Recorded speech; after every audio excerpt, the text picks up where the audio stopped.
Hey, I am Mustafa Sharif. Thank you so much for listening to Urbanistica podcast. Well, I have been in many different festivals, but there is one that is really different, really catchy. And today I have the pleasure to welcome the founder of this festival, Gather Festival.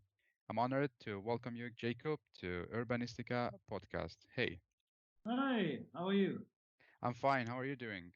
Not bad, not bad. We've done this before. So, Yes.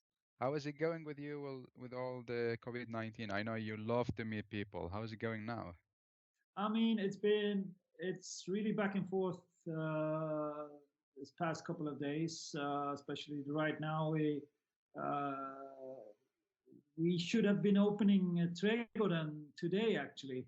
This was our premiere date. So, usually, if it wasn't for COVID, I would have been really busy. Yes, But now things are different. And we're really hoping to see some definitions from the government and the health department. It's quite hard to regulate or to find out what to do in these times when you can have a restaurant for 350 people as we can, but you're restricted. You can be restricted the next day to 50 people. So exactly, exactly. It's not easy. So, Jacob, I would love to start first with you. You're our storyteller. How would you like to present yourself and what are you passionate about? So my name is Jakob Grandin. I'm 39, turning 40 in just a couple of weeks. Um, Growing up, I would present myself as I think, a culture entrepreneur and an ideator. I love to bring things forward, to create stuff, to kind of improvise the future a bit. I don't have an education, which gives me the opportunity to not uh, behave or in appropriate ways of defining how to set things forward. That's what I do in all my organizations, I think. Yes. Yeah, so you're a free bird. Free bird. Yes. And what are you passionate about, Jacob? I mean, passion goes alongside my storyline. It can be everything from creating uh, movements like Gather, or creating environments like the clubs we're using. I mean, I'm passionate about gathering people, I think, and giving them an opportunity to feel free and to process around that. I think that's the most unique part of it. Um, Wonderful. And is that how you started Gather, or what was the story behind? So Gather started as like a thinking hub after the election in 2014, when we saw kind of the right wing taking a lot of big steps forward, and we wanted to gather people to think how could we change the future somehow. And we started to talk a lot about change, actually, on how change is today and how it was back then. And I'm from my perspective, I'm good of creating meetings and gatherings. So that's what I wanted to focus in. So we had this thinking hub in about 2 years, and then Gather created uh, from those thoughts. So we in the beginning, it was really important for us to focus on the interdisciplinary meetings, to focus on sections like healthcare there and culture here and tech there, but to get the mix. Yeah. But what was going wrong that you didn't like with the new government that you started the hub? I mean, the movement was started.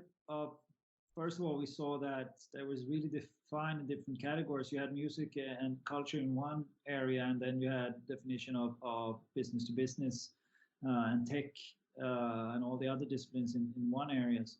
We wanted to mix that all together. We saw the our youth, and our people that had grown up around us, that now started to bring up like uh, the questions of the future and the questions that defined us on the breakfast table, and not only in their business life, uh, but also you start to care about things that went on around you, and you wanted it to be part of you.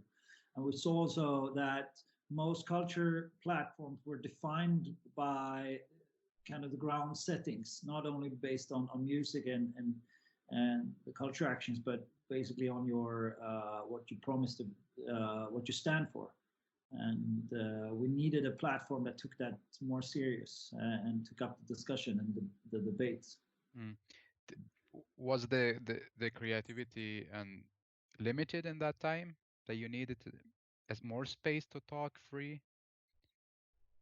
I mean, I think in Sweden we are quite limited to um, time, basically, because we are so full of ourselves. So we just have the time to give in when the time is ready for us. And that's why it's quite hard to build communities based on just platforms created out of business orientated things. It's different when you create a platform out from a cause. Today, for example, when people have time and there's really cause, there's a it's easy to create a community around it. Um, so I think that is not changing. Um, First, when we started in 2014, 15, and even in 2017, 18, uh, people were not used to work in interdisciplinary focuses, but now it's becoming everyday life. So I think it's shifting to towards it. So we see a much more mixed and diverse, um, I would say, workforce or community in Sweden, especially in Stockholm as well, and out in the global community as well, Yeah. especially with the tech. The tech sector is not, you cannot focus and say that this is tech. It's covering all over, and especially creativity as well. Mm. It's such a big part of our society.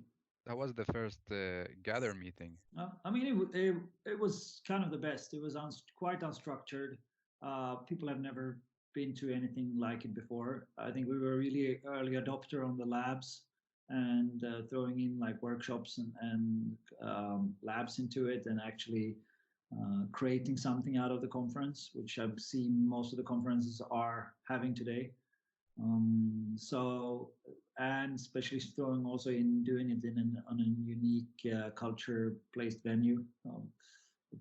I really loved it, and I really liked the first two gather we did. Yeah. Yes, and now I was attending the last Gather Festival. It was so amazing. So great job and all the greetings to the team. But I see that there are so many different topics at Gather, like urban planning, music, tech. So what made you to bring all of them together? Because usually festivals focus. This is music, this is for tech. No, I mean, what draws attention to a festival is, and a music festival is probably big names out of it. What builds a community is not big names. It's the stronghold. What you attend. Why you attend the community. What kind of feelings you get out of it. And when you want to build a interdisciplinary focused community, you have to. That's the whole case of it. To bring us in as many questions as possible. And we will always have an audience that argues like, okay, less focus, more focus. I want to be able to orientate. I want to be able to focus, but that's not what Gather is all about. It's about the creative chaos, and always to be fear of missing out, um, and to be able to go from one end to another end, and to find yourself in places where you don't know anyone, and you get to know things that you never heard before. That's why that's all about what I see is the future, and about change. Throw yourself into something where you don't feel like you belong to it. Yeah. Yeah, and from my experience, it was more about a participatory festival, like more sharing my idea, getting feedback, talking to people. Is this what you were dreaming about, like this kind of community? Yeah, I mean, when we were discussing it in the beginning, it was more of a kind of an urban. society burning man type of feeling, but with the focus on local challenges with global relevance. I mean, the best thing you could do with this is that people come in. You build kind of a pyramid atmosphere where you have the knowledge and the inspirators up on the pyramid top that inspires um, the community to build on and to have attract knowledge and inspiration to their ideas, because that's where things are going to really change. Yeah.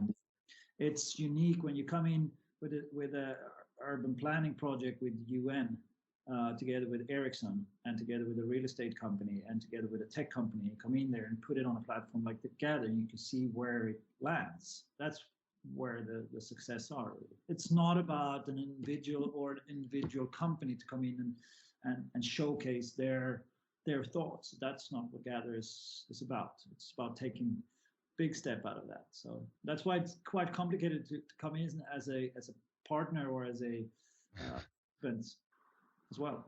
Yeah, you have a high criteria, right? To have a partners or I mean, the criteria have to go through our three steps. It's questioning. First of all, you have to question something. You have to display how to question it. Second step is collaborate. You have to choose who you want to collaborate with. And you can't collaborate internally. It's not an internal project. You have to collaborate with the society and with other partners. And then it's think different. It have to be a project that questions and thinks different and strives through a result that changes. Yeah. mm. So basically you want someone revolutionary, just like the community. Yeah, I mean the revolution, as we talked about it as well last time. What is a revolution into this? But the revolution is always something you look back on. It's rarely that you find yourself involved in a revolution. Um, but if you look back on it, I mean you have to be ready to be able to tackle it and to be able to open up for it.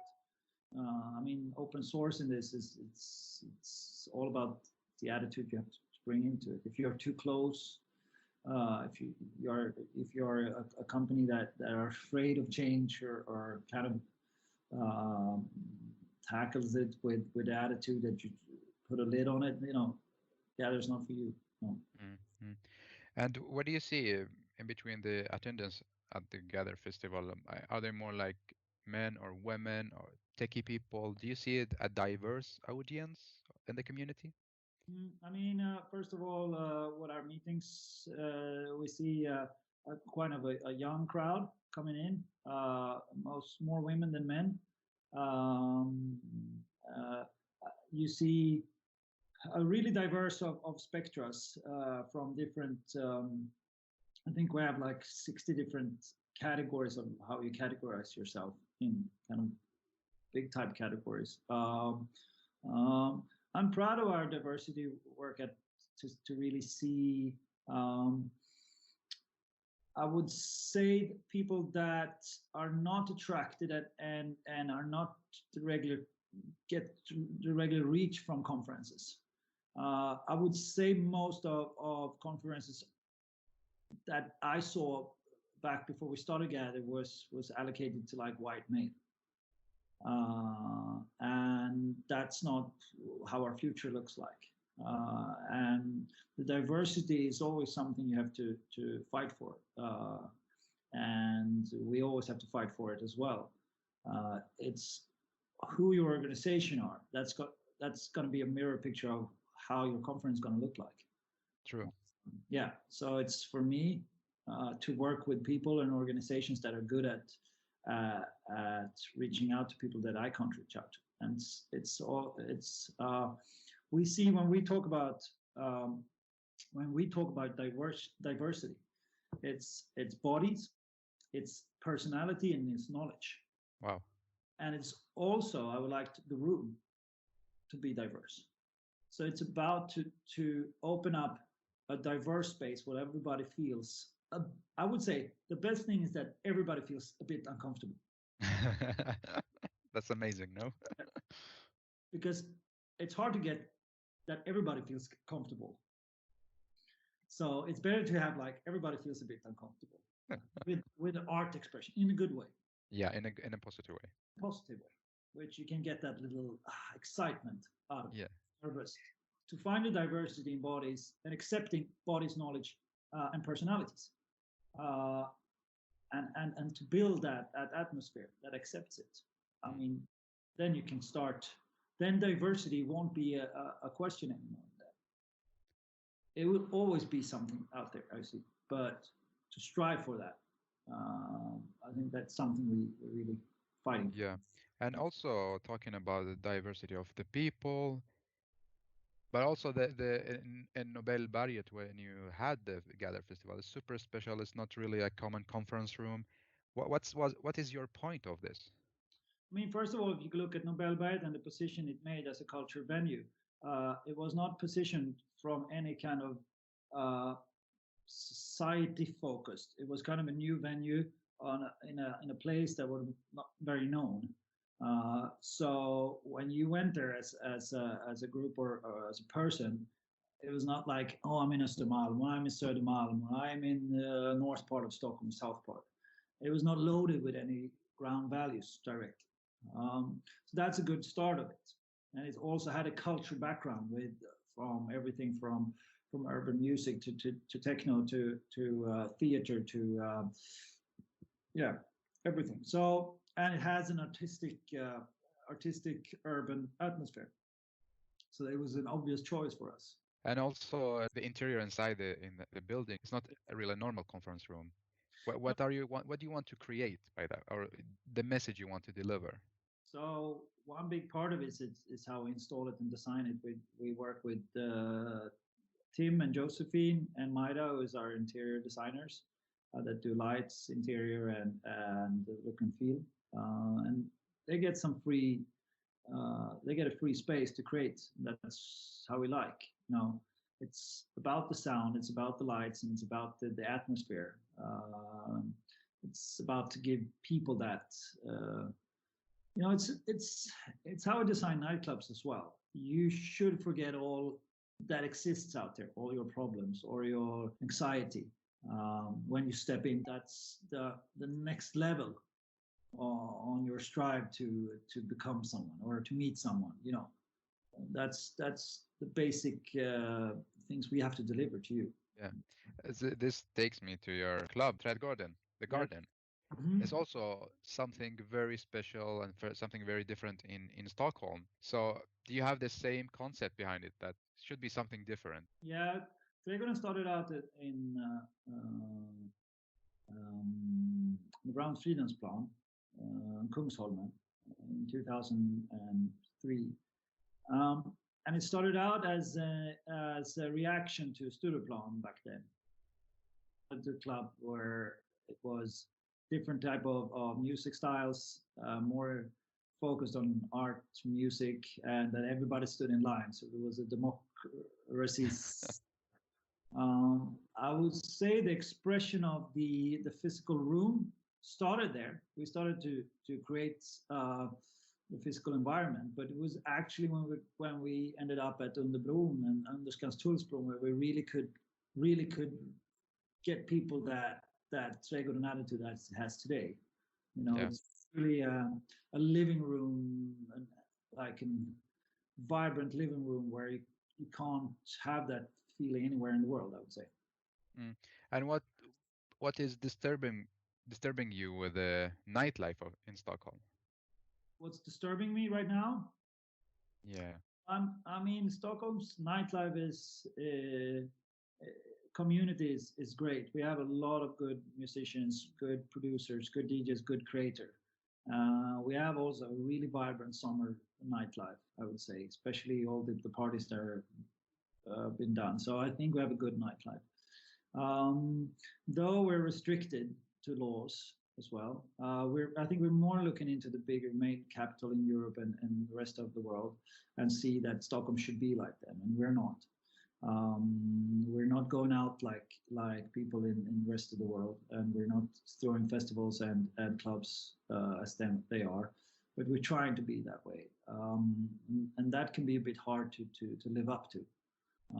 We're also anxious when we go out. I think that's starting to smoothen up a bit, but we're anxious of like, oh, this type of people to go to that club, this type of people go to this, listen to that, and not long ago, I think the police is still using it as a way to definite people or bodies with music styles, which is nothing you can't really protect in any way, and that can be a bit of a differences. I think it's locking up. But nightlife has always been a troublemaker in the city, and it's the movement that goes on right now in the world is it's the opposite. The nightlife is for the cities that have used it. It's a really good opportunity, both economic, but both of giving back to an audience, and especially for if you want to have youth talent coming into your city. I think nightlife is a magic tool. Exactly, the nightlife is creating more values than troubles, actually. Yes, I mean, especially today when people are really want to take care of it, the ground values with a club today that don't have the ground values in place won't last a week. That's basically, and we Trädgården were down the drain with that not long ago. And Trädgården is under the bridge. Yes. Did you choose the location with a purpose, or you just got it? No, it was my partner in crime, Johan, who found it on Blocket, Swedish Craigslist. On a search for an event venue. Yeah, but Jacob, how do we change the policies and the way that the nightlife is, the regulations? So the policies are really changed by, okay, first of all, you can be a rebel and stand on the side, and you have to be a rebel to be able to change. But after that, the rebel, what you do when you being a rebel and when you're going against everything is that you create information, criticism, information. With that information comes responsibilities. You can take that information in and start listening to it and inviting people in because you've created a reaction. So with that reaction comes information, and then you can start shifting smoothly towards that reaction because nobody are going to go completely with you, especially not authorities and politicians and police and so that. But say, for example, we want to change the regulations of opening hours. We have to prove that we can have open till, say, 7 o'clock or 9 o'clock without any trouble. We can start doing that and showcasing how that could be done. And we can start using everything from innovations, as we have done with the sound roof, showing that we can play music loud outside without disturbing neighbors till 3 o'clock. And smooth steps by listening and showing that you take responsible also for the actions that you take, and come up with smart ideas. That will also take the regulations forward. Yes. Yeah. So you're more about that, showing that it's work and prove it to the government, and then move on to the next step. Yeah, and for as a community, you need everything from the rebels that goes on the front line and fight for it, because we can come up and create something afterwards and say, okay, this is not too bad. Say, for example, now with the regulations with Folköl, the Swedish 3.5% beer, that you just have to apply. You don't have to have a alcohol license, but you can apply for it, which means that you can actually have open clubs serving Folköl till 7 o'clock. You try it, see how that works. Do you feel that you're alone in the front line? No, not at all. I'm not even in the front line. I think there are people that are much braver than me in doing the frontline workout, that risk their not their lives, I wouldn't say, but risk their careers much further than we are. We are really on the back end and really secure of what we're doing. So there are crazier people. Yeah, I would say they have a different attitude of how they risk things and a different way of seeing of how they take on nightlife. And we need both them and us. Yes. Yeah, but are things changing from the government side, or no? It's the same. And if things are changing. Yeah, in general, like. Yes, definitely. I would say if you look back a few years ago, if you look at the kitchen needs, we need a kitchen to serve alcohol and to serve food. I mean, these restrictions are big differences. You know, um, since like 10 years ago, definitely with the food trucks and the availability to do things shorthand. But you have to know that the authorities, one of their tools are going slow. That's the tool of it, and the society is going faster than they are. So I mean, one of the good things in Sweden is that we are lagom. Yeah, I mean, which means that you can be a rebel and still survive of it. You don't have to be punished too hard. Very interesting. And Jacob, you moved from Nobelberget to Slakthusområde. Yes. What was the point? What is the point of this? Okay, so Nobelberget was, as I say, a project that we and a lot of other with us culture positioned. We used culture to position it to make a place out of it, and now it's becoming a place for people to live. I think the culture has taken a step back there. I don't see a bigger plan for culture in that space. But Slakthusområdet was always on the agenda when we talked about it. So we wanted to take the ideas that we created around Nobelberget and move that into Slakthusområdet, because Slakthusområdet has a plan where culture is needed. And also Slakthusområdet is unique. It's one of the first places in Stockholm where you kind of go from an industrial area to a people's living area with academy accommodations, apartments, culture, and offices. Yeah, and I'm working with urban planning, and I'm also working on that project, Slakthusområde. It's going to be interesting, diverse with the residential and active shops and also clubs and so on. But how are you thinking to take part of Slakthusområde? Is it going to be like just one hub or divided? I mean, the one problem I see that you have to take into this is that when you start planning a project with so many big, the city is involved, big corporations involved, is that they want city control. Yeah. They want to plan every square meter because that's how they count and calculate. You can't do that with a vibrant living area.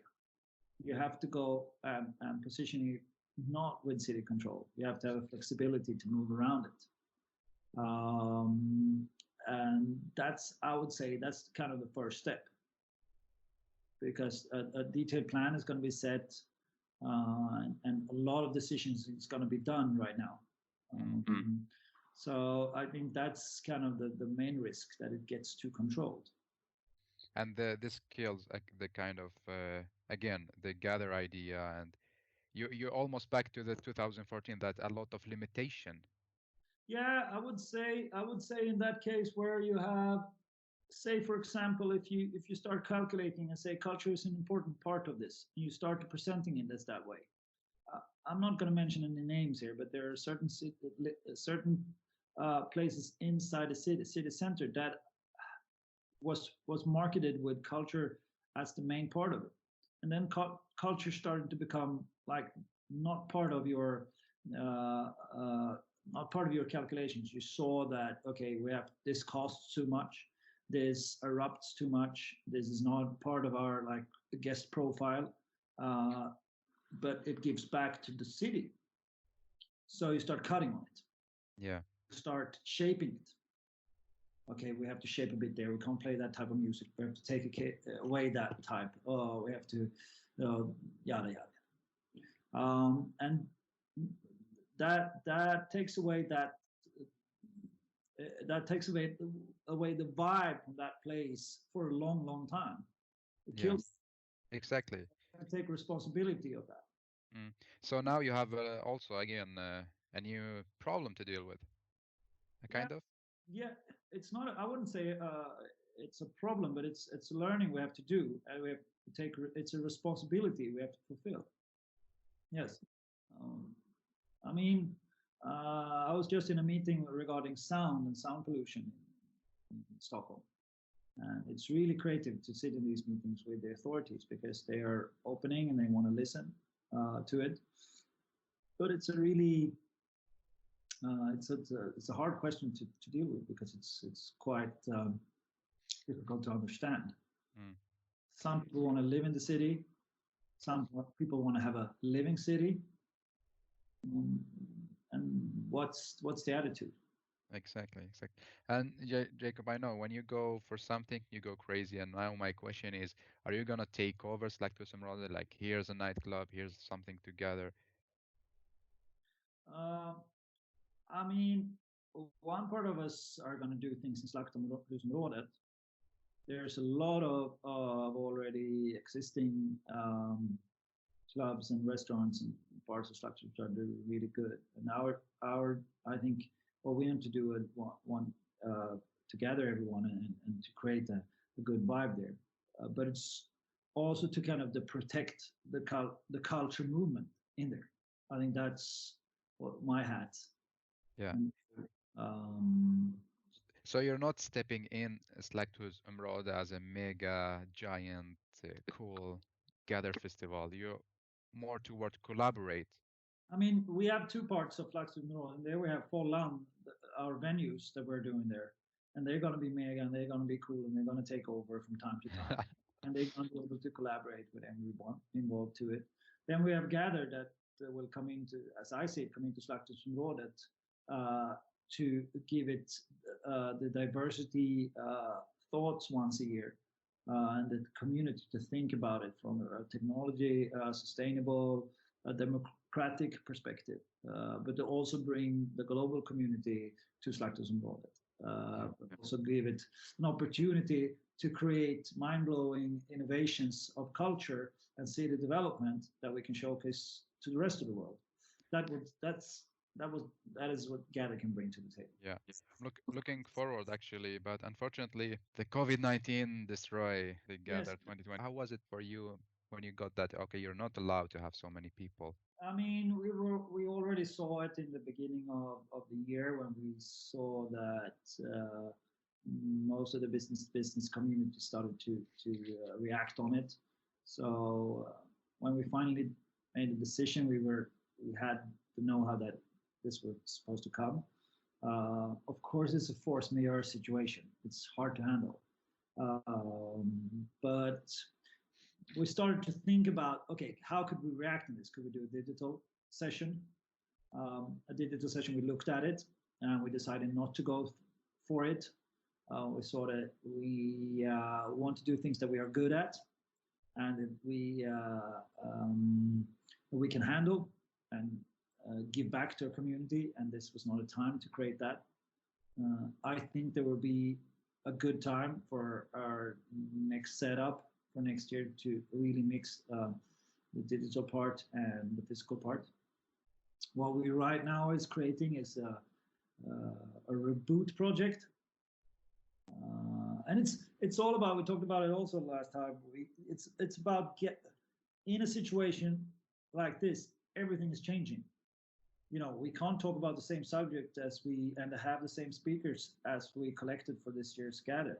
We No. have no, we have to completely turn things around, and that needs time. So what we are doing right now is collecting thoughts and discussions and ideas from our community and people around us in conversations like this. What are your thoughts? How are things be? How are everything from movements to ideas to how reactions are on society? And how can we distribute that? And how will that be distributed? Yeah, So it's more time for reflection now.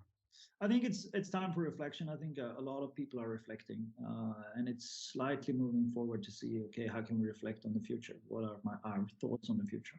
Yeah. But Um, Jacob, you moved the festival 1 year and you didn't go for a digital. Is it because that you're not so cool in managing a digital festival, or because you're looking more for an experience? I mean, it's probably both. I would say I'm worthless at doing digital parts. Uh, um, I wish I would really be better at it and probably gathered. a community that it's good of doing physical parts of it. So, um, I mean, we are reaching out, and we will probably end up working with people with the organizations that are good at the digital part of it, Mm. but we haven't digitalized Gather in the way we should have. Yeah. And how do you reflect now? And how do the community do it as well? I mean, I think that the creative community and the digital creative community is doing really good. I see a lot of good expressions out there that are, you know, there's so much information to share right now. So the internet is so overflowing with information that you can collect and you can discuss till the end of the world. So I think people are really bringing things on.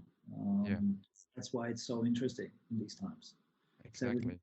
communities with 4 people, 2 people sitting in discussion to like 100,000 people discussion. So I think it's time really to. It's all about gathering, and people. You see that people want. They want to be challenged. They want to be involved in the gatherings. Um, so I think um, there's only in that way there's only going to be good things coming out of it. And it's diverse. People are talking about diverse questions. This is not singularly chat rooms. This is like big reality questions. Exactly. And I want to thank you one more time for giving your time to this kind of discussion, because for me as an urban planner and for us also working with city development, it's so important to see what's happening in different fields. And so I'm super grateful that you give your time for this, for recording this episode. No worries. No worries. It's I would say it's the first time when we really take uh, digital expressions and feelings serious. Yeah. It's the first time in our century when we really can see ourselves in a digital relationship Mm. with a business partner or with a partner. When we can like distance ourselves in a way where this is real. This is not just something we do beside. We could have met, or my next goal is to meet you. This is like okay, this is how we do things right now, Mm. and how so this could also relate to what is my digital me in this way. Am I a superhero? Am I 500 foot long? Cartoon. I mean, this is what the digital world gives into it, which I Interesting. expressions of how you attend yourself into a conversation. Um, it's really something unique. Yeah. Jacob, I met so many people from different countries that came here to Sweden, to Stockholm, to be part of Gather. So the question now, are you opening up Gather to different countries, like giving them the license to organize it? What's the plan? So the long-term plan for Gather is the vision is, as I said, a local challenge with a global relevance. And the idea is not to build one big community and platform in one country where people fly into and attend. It's to build communities around the world that brings the Gather philosophy to their cities. So yes, it's part of a licensing project. We have done we've started conversations in different countries. And it's when you get to those countries, it gets really interesting, especially, for example, Bogota. That's I see as a young democracy. And freedom of expression has just really started there. You have a youth crowd that feel free. You have a youth crowd that wants to use technology as an innovation tool. You have a culture scene that is moving. So a tool like Gather is really bringing the community together. And that's so interesting to see. And with this, together with the Swedish Institute, we started Gather there, Gather discussion there. Very, very, very interesting. Yes.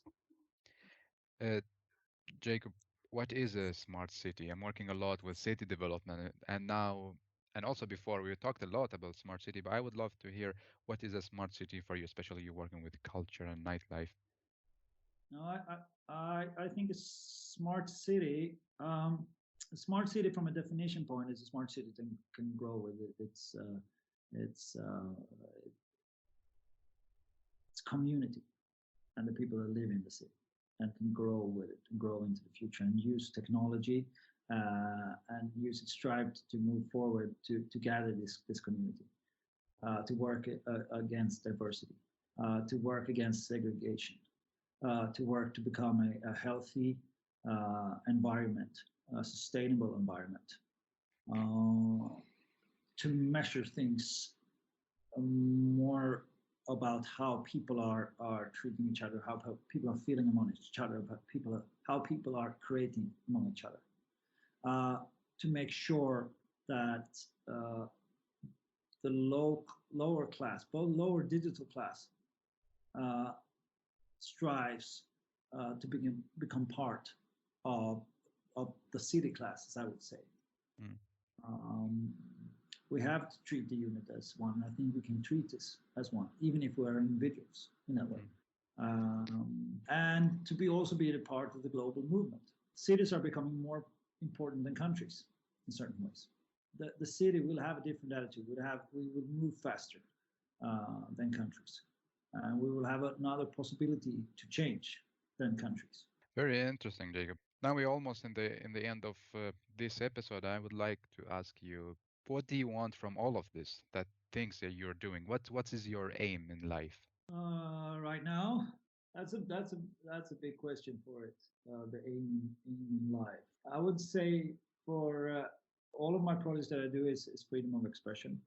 To try to create communities uh, that believe in these platforms, that to take part in this. Uh, I'm aiming for something, and I feel that this is a reality for me.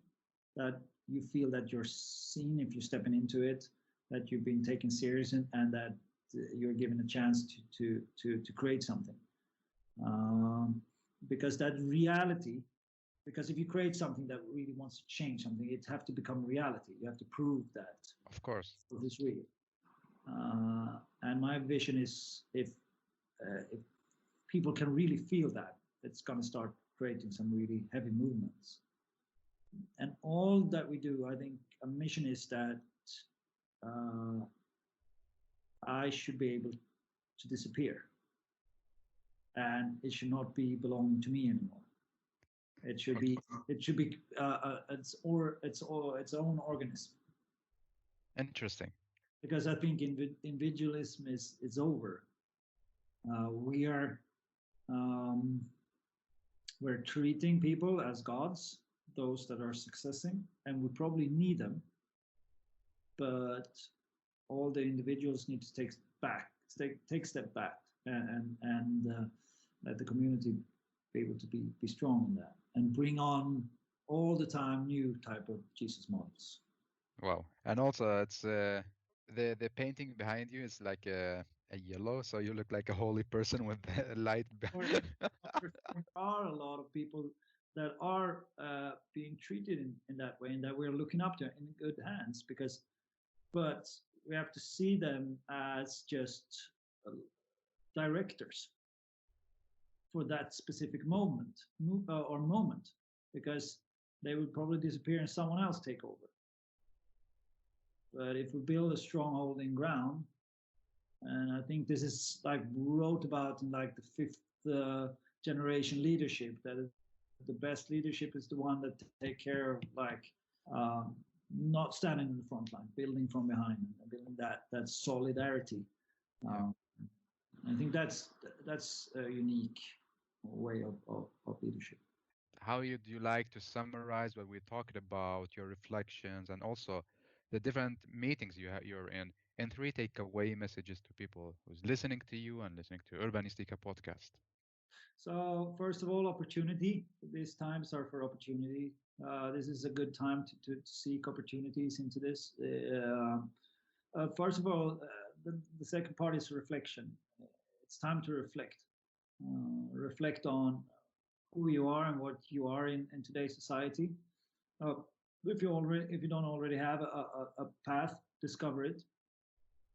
Uh, then discovery is also a thing into this. Okay, so there's an opportunity to discover slow and fast in these times. Nobody's going to blame you if you do wrong in these times, or if you do good.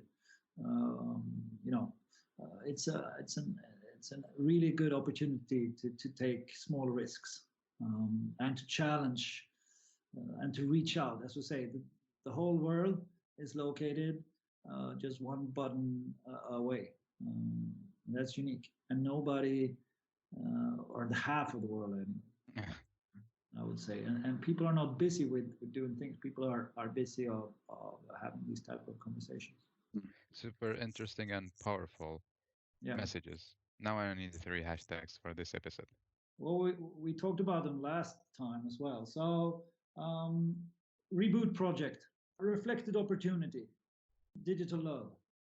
Oh, that's Yeah. cool. Thank you so much for giving your time, and also thank you so much for all the inspiration and the messages you deliver. The future is promising, I think so. Yeah. Thank you very much. and hopefully see you again soon. Yeah, we will definitely. And thank you so much for listening to Urbanistica podcast. Please follow on Instagram, LinkedIn, and subscribe the YouTube channel. If you have any great story to tell that makes our city smarter, contact me. I am Mustafa Sharif. Have a good life.